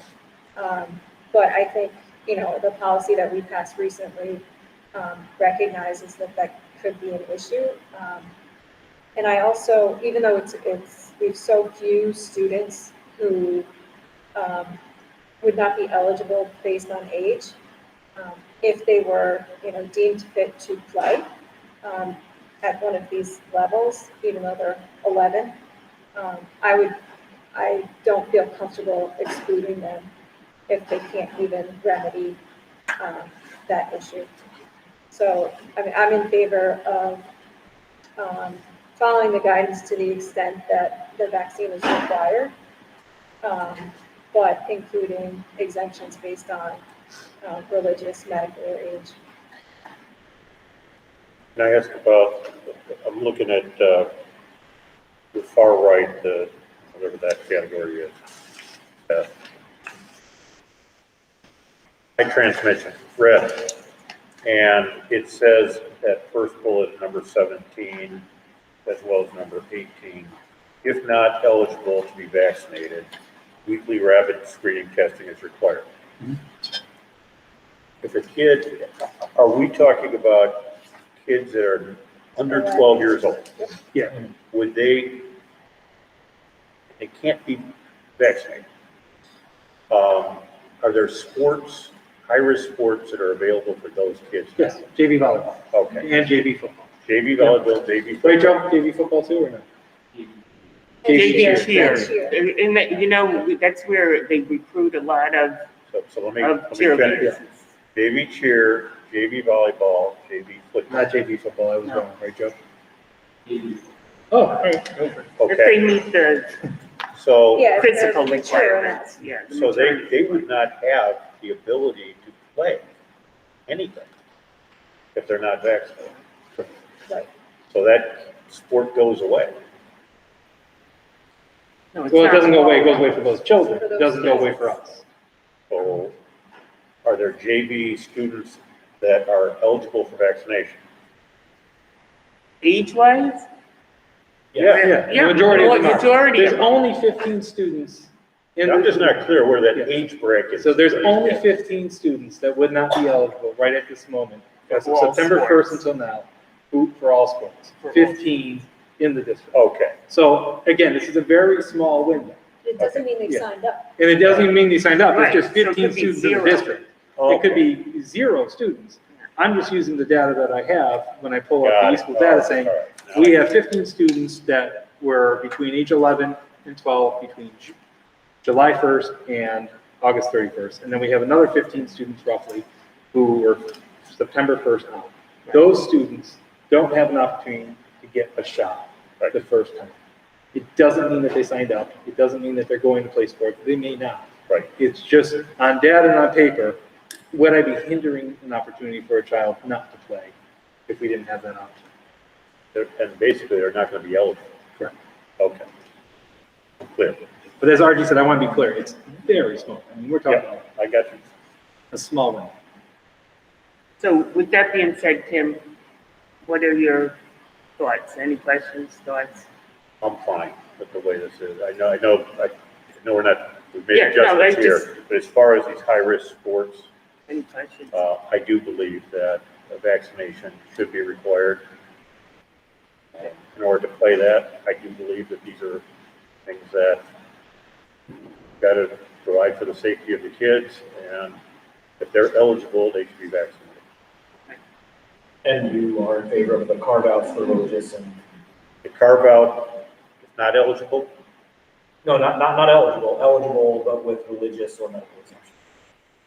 The eligibility though is referring to age, right? As Right, written. correct. Age. Eligibility is referring to age. Well, Well, it's age, medical exemption, and Okay, all right. religious. If So there's a you're medical including all that. exemption, that could be documented, yes. So you're okay with the medical exemption? Yeah, I mean, if, you know, the physician says this kid can't be vaccinated, there's a reason for it, it's immune compromised or whatever it is. how about religious? I'm trying to get my head around what a religious exemption would, you know. It's I still definitely- remember when we were talking about the measles, mumps and rubella vaccination, and there were a lot of people who were concerned about religious exemption, and eventually it was argued that, I'm sorry, but we're not going to accommodate that religious exemption. And I feel pretty much the same way about this. I don't see that there's a religious reason to avoid COVID vaccination. So I would say I'm okay with the cutoff. I mean, I don't see where a religious exemption is going to work for us. I'm not supportive of that. That's a better way. I guess my only concern with that religious exemption is it doesn't become a blank check for opt-out, because what do you say? Which is why I think New York State got rid of the religious exemptions for school vaccinations in the first place. Right. So You had a high opt-out the rate. recent DOH committee that met on this took the religious exemption out Right. for the healthcare workers for the vaccine mandate. Yeah, so It was in there, they took it out. it's not that I would be against religious exemptions that are legitimate, but I think the data showed before that a lot of them were highly illegitimate, maybe? Why we got rid of it? I don't know. I would say, to answer your question more specifically, the only exemption I can support is the medical exemption. And age or no? No. You said that. Rob, since you were on that topic, what's your thoughts? I don't know, it's hard. I'm torn between going with Trish, going with Archie, and then go with him, and I don't, it's, because it's a difficult and nuanced. You don't have to really answer that right now until we vote, but Well, I you think have. I do, but I think I open for that, right? But- Yeah. But it is hard. Look, I'm fully supportive of requiring, following Albany County Department of Health. If you're gonna pick any, public health organization to follow the guidance of, it should absolutely, and always be the local health department. I mean, they're the boots on the ground, the feet on the street, who know your local area. And being honest about it, if Albany County Department of Health was telling us that our transmission rates look great, and you don't think people should wear masks in schools, I would be all okay with it, right? But they're the ones who know this area. If they're telling us vaccinations or don't do those high-risk sports, I'm absolutely supportive of that component. Definitely more nuanced and tricky though around the, when does it stop being equitable with, if you have 11-year-olds who are almost 12, is it fair to turn them away just because they're not eligible for vaccination? I do have a little bit of a hard time with that. And then the medical one for me is a no-brainer where absolutely, like, you should turn away from it. So I guess thinking through it out loud, I would come down on the side of allowing the age space, especially because it doesn't sound like it's going to be a big problem. Did you say it would be twice a week testing? Twice a week testing. And once those students became eligible, though, they would be held to the same requirement. Yeah. So those 15 students who have birthdays after September 1st, if a birthday is September 15th, they're held to that requirement starting September 15th. Can I just ask you a quick question? Joe, do you know if this is even a moot conversation regarding student eligibility? Okay, thank you. So I guess thinking all the way out loud, that's where I would land. I would love to be able to approve religious exemptions. I just struggle with how do you validate that? And is it a blank check for people who just want to opt out? Because that's, we did see it happen with other vaccinations prior to, well, do you know when they changed that? RG, was it 2016, 2017, state? I'm not sure about. I remember there were lots of protests at the time. Okay. Anyway, that's what I'm doing. Rachel? Hello? Hey, I've been listening to this, and I think that our responsibility is to the students and their health. And the way I'm understanding this is that if we allow students to play unvaccinated, and practice with their teammates and they're not vaccinated, then we are bringing in a potential vector. As frustrating as it might be for a parent who's concerned about this and something like that, I find it that we need to protect the students and their ability to be in school and not have to be quarantined, reducing the risk of quarantining and reducing the risk of closing school or shutting down the sport, to me, is the number one risk. If the state does not allow medical exemptions, religious exemptions for the vaccines that we have on the books, currently the MMR and so on, I can't see that we would do it for this one. So I think we should be following the guidance of the people who brought us to this point, the DOH and CDC. For us to adjust that guidance, as much as I'd love to open the doors, I think we run the risk of shutting the doors for the schools. Thank you, Rachel. Jim? No. You okay? Trish, any I comment? went first. Oh, you've already went. I can go again. No, that's okay. And I would just add that, I agree, the safety of our children is first, and them attending school every day is top priority. Sports, they're excellent, but they're not the mandatory part. They're an extra that we very much encourage in every way, whether it's sports or being part of the play or whatever extracurricular. But our first priority is keeping the children safe and allowing them to attend school every day. So with that being said, I would, personally, I'm in favor of the medical exemption because the person who gets the actual written thing is by a licensed provider. And so we have reason and documentation that the person should not receive the vaccine. And I think I am actually, at first I was not in agreement with age, but I think it's such a small amount and that they do have to follow the vaccination protocol as soon as they turn of age, then I'm okay with that. And the religious exemptions, I think I wouldn't be in favor with that this time because there is no documentation element. And then, like a medical exemption, if they could come with an acceptable, if there was a protocol for exemption, then I would be okay with it. So, okay, that's mine. So let me kind of put it all together just the best I can, all right? Yeah, put it all together. Good So luck. I'm hearing across the board, no religious exemption, gone. Got it. If there is a medical exemption, there will be weekly testing. I gotta fix this tomorrow. I'm not gonna word proof tonight, just so you know. Yeah, We'll prove based on what the theory is. Jess will word proof tomorrow, send it to the board, just so you know. If there's a medical exemption, there will be weekly testing 2 times. And then the last thing is twice weekly, yep. This is for high-risk sports or high transmission rates. Right. Changes when it's substantial, moderate, and low, based off of Albany County Department of Health. Right. Completely different. If we were in substantial right now, we wouldn't even be having this conversation because unvaccinated students could play. I want to state that. So the eligibility one is the one where I'm thinking we are divided. And I'm not sure kind of where to go on that. So if a student is not eligible for a vaccine due to age, I'm not sure if the board is in favor of, I'm sorry, because I got a little lost. I'm not sure if they're in favor of allowing those students to play and do testing until they're of age or not to play at all. Do you want to, Frank, maybe tick each of them off and sort of, Yeah. to remember where I think it's everybody is? only me and Cindy who said Okay. Sorry, only you and what?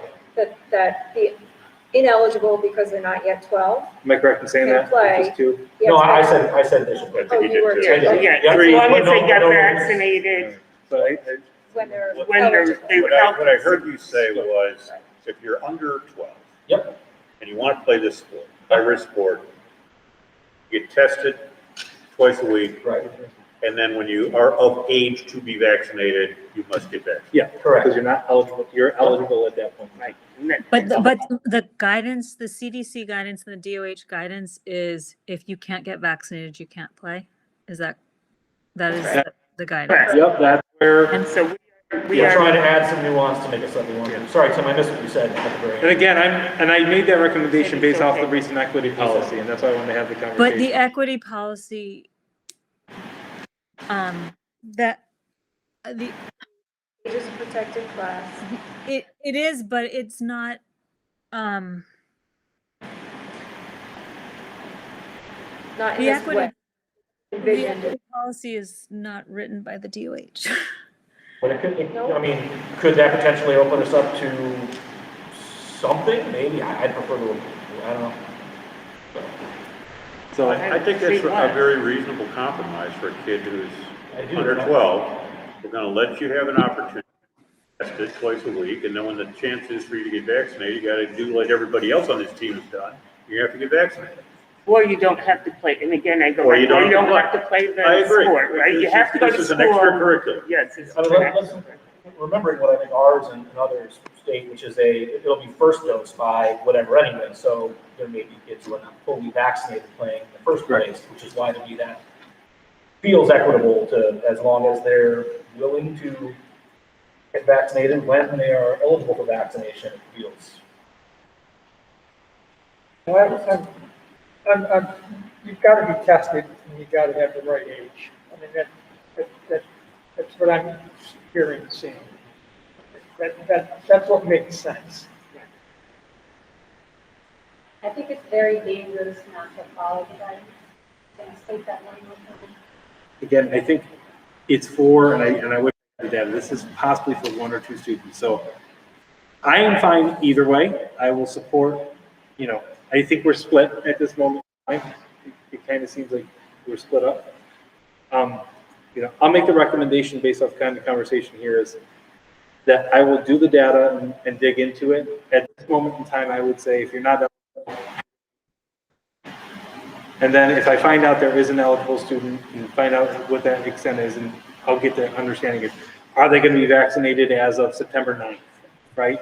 Because again, that rarely happens. And then have that conversation, Rachel? I didn't hear what you said. You said I will, and then my audio cut out. I said at this point in time, I would recommend not to have eligible students, based off what you guys are saying, not to have eligible students who are not eligible due to age, not play. But Joe and I will do some digging over this week and actually see how many students this would impact and see if there is an issue with it or not.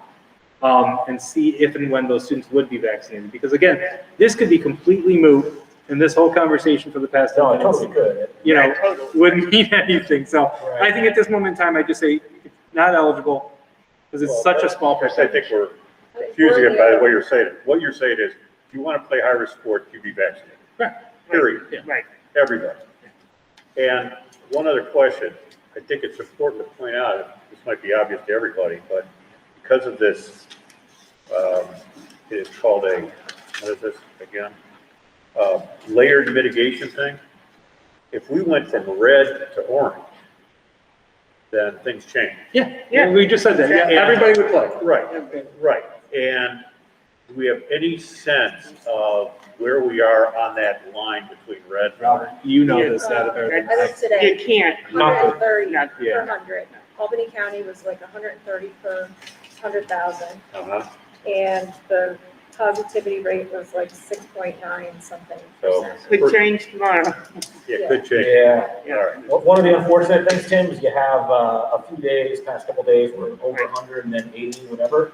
And you have some days last week that are really low, they're falling off of that 7-day average. So this would be going up for a little bit, even if it starts coming down. But, yeah, the odds of getting below 100, say in the next 2 weeks, I'd say it's Slim, yeah. Slim to none. by the fall, by later in the fall, and maybe. I mean,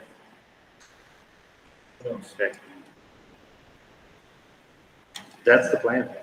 So just based on the numbers though, I thought we were, unless Tim changed his mind, I thought we were okay with if ineligible due to age, we could play.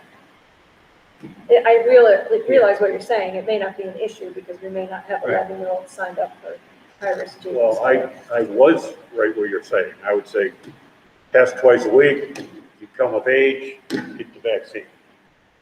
And I could support that, but if the recommendation is you gotta be vaccinated or you're not playing. And we all agree with that, I can support that too. What's your recommendation? I'm torn on this. I gotta be honest, I'm torn.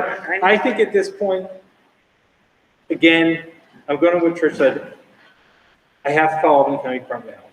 As much as I think I would rather have it be the other way, I'm going to recommend at this point in time that we follow through, and if you're not eligible due to age, you don't play.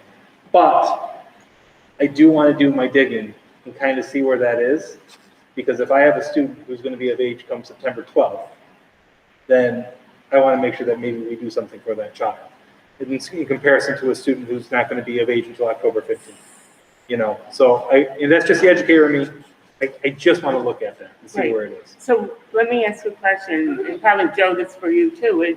Aren't everybody, anyone who is interested in fall high-risk sports has already signed up, am I correct? Yes, but we will get some stragglers. Right, but there was a deadline, as there is every year. We met that deadline, and no one who was under 12 asked to be part of any of these teams. Is that correct? I'm just like, If he doesn't have an answer. Okay, double check, but it sounds like, the deadline was there, and then this might be a moot. Could be not, yeah. Yep, this might be a moot point too. That's what I'm saying. So at this Okay. point, I'm just going to make the recommendation, medical exemptions only. It's also important to point out that our other sports in the fall that are not high risk, Good point. that the unvaccinated could play. Mhm. So it's not like there's no options. It might not be their favorite, sport, but there are several. So can I ask too, though, in terms of the numbers, you had said JV football, we only have 15, we need 16 to have a team. Yeah. So if we don't have that 16, will the JV players have an opportunity to play on varsity, or is that case by case? That's the answer. Because otherwise, we don't have a JV football team. But there's a good chance, so I will say, I've done this for a while too. Typically, when you have such close numbers, you usually end up finding a student to be able to join Every year. But, because this does happen a lot. Especially JV. Even on normal years, I've seen this happen. Guarantee you'll be a starter. Yeah. it would be case by case. Other Mike. Other Mike, Joe. Joe. It would be case by case. There's JV players that are not ready. Makes sense. Thank you. Okay, All right. so that is the plan in a nutshell. Any further questions on that, or? Proposal. You'll let us know, Frank, if there's. Super clear. Tomorrow, we're gonna get that information, so I'll have an understanding of it for sure. Okay. I'm gonna guess that it might be moot. That's kind of where I'm. It leaning sounds that towards. way. I would have probably Well, been, we would have there's- known the issue by now, I but. think I can think of one possible, oh no, that's moderate, never mind. Frank, I just have one other thing, Yes. that our plan doesn't have anything for the lower risk and intermediate risk sports. The CDC does, it's pretty basic, but at least it, requires testing for people that aren't fully vaccinated, which I would throw out there I'm supportive of, because these kids are close together on buses and whatnot, and practicing. So I don't know how the rest of the board feels about adding low and intermediate risk sports that the CDC has in their guidance. Right now, we don't seem to have any guidance for the other sports. So those are, Which means we don't require anything. Which means, I don't know what it means actually right now. So at this moment in time, soccer, tennis, Joe, golf, we are not doing testing requirements for those students. Albany County Department of Health, when they sent out their guidance, it was high risk is the bullet point that was on there. So I did not put that into the plan, nor do I see many other school districts putting in a testing requirement for those students. Truly, again, this is a board decision regarding that. What would be the con? Like, isn't there just a benefit? Well, the con is students would have to choose or not to choose to do so. And, If we choose not to be tested? correct, Parents. the parents, yeah, would choose or not choose. We can't currently guarantee that we have all the testing all the time for all those students either. And we don't know what Albany County's testing availability to us is Correct. gonna be. But Albany County said to follow CDC. I'm just saying. Yeah, that's fine. Again, my recommendation was not to do that. As talking to other school districts and other items, I chose to follow through on that. Truly, it is up to the board's decision on that. I think for me, if I saw something from Albany County specifically that said you're doing this, I would feel differently, but otherwise, I mean, even in that orange, we're, you know, and certainly in red, but we're gonna test, what, 20% of students a week? Feels like a lot of coverage. Yeah, I'm fine with not adding it. And I look at just the word like high risk. That's where I'm really focused in on looking at. So I don't feel strongly looking at anything.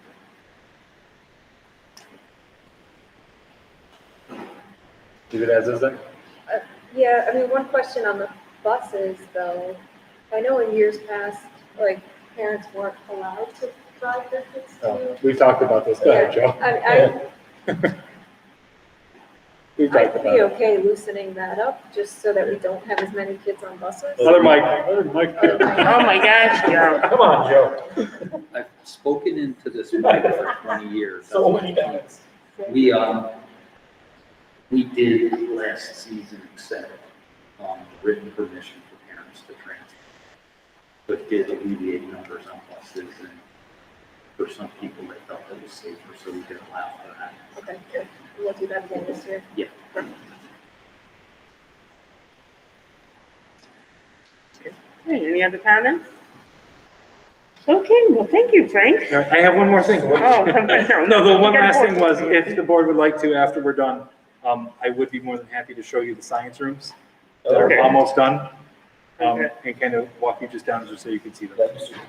Okay, thank you. Okay, so let's move on to action items. We have 3.1 personnel items. We have a motion to move these. Move it. Second? Second. All in favor? Bye. Aye. Aye. It's like, wait. I'll just say, in case he's watching too, sorry to hear about your exceedance fall, and he won't be able to coach modified, but Chris is an amazing substitute, so I'm glad you're able to bring him in. Thank you Art, for bringing that up. Yeah, give him a speedy recovery.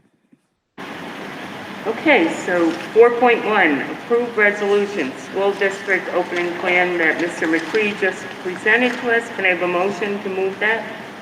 I'll move it. Second? Second. All in favor? Aye. Anyone opposed? Okay, there we go. Thank you. Okay, 4.2, acceptance of text. Let's put that with 4.3, 4.4, and 4.5. Any questions, these items? No. If not, can I have a motion? I'll move those. Second? Second. All in favor? Aye. Okay, excellent. All right, so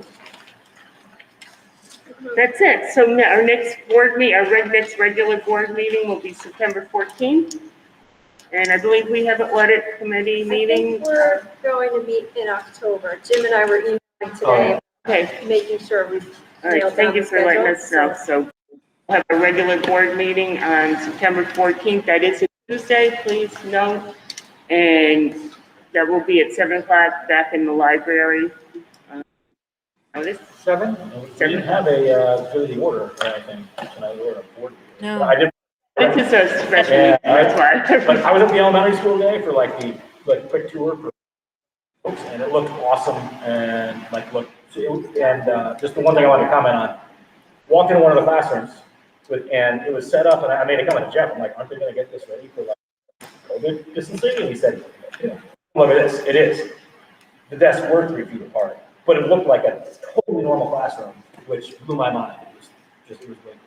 So it feels incredibly normal in there, and it just felt like a great classroom. So that's all I wanted to say. Thanks for sharing that.